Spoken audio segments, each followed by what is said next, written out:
princess má tó ti jáde tán ó ní irọ́ ni gbogbo ẹ̀ ìròyìn òfegè ni pé wọ́n ní bàbá Ìjẹ̀ṣà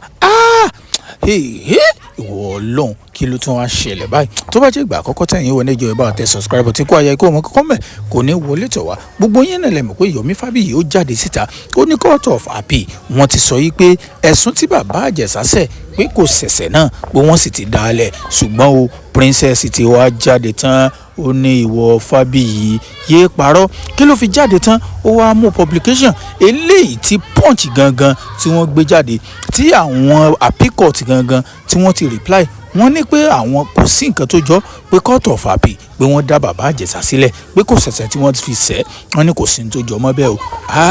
ta ló wá ń parọ́ ṣùgbọ́n ẹjá jọ bíra wa ṣé lóòótọ́ ni pé bàbá Ìjẹ̀ṣà ti jáde tó bá tẹ́ bá sì gbàgbé princess ó sọ ó ní pé kì í ṣe pé court of appeal ló sọ pé bàbá Ìjẹ̀ṣà ò ṣẹ̀ṣẹ̀ tó ṣẹ̀ wọ́n ní pé ihun tó ṣẹlẹ̀ ní pé bàbá Ìjẹ̀ṣà ó ti lo iye ọdún tó yẹ kó lò ó ti lò pé ó lágbára o ìwọ Ọlọ́run ẹ ṣí àfídíò náà tó bá jẹ́ ìgbà àkọ́kọ́ tẹ̀yin wọn ẹjọ́ ẹ bá tẹ subscribe button ẹ jẹ́ ká máa wo ohun tí yóò tún ṣẹlẹ̀ lórí ọ̀rọ̀ bàbá Ìjẹ̀ṣà bó ṣe ń lọ náà là ń tẹ̀lé lórí ọ̀rọ̀ bàbá Ìjẹ̀ṣà kí ni èrò tiyín ẹ̀yin olólùfẹ́ wa tó bá jẹ́ ìgbà àkọ́kọ́ ẹ má gbàgbé ẹ tẹ subscribe button kẹ́ ṣí àfídíò káwọn ènìyàn tún mọ latest tó ń lọ lórí bàbá Ìjẹ̀ṣà.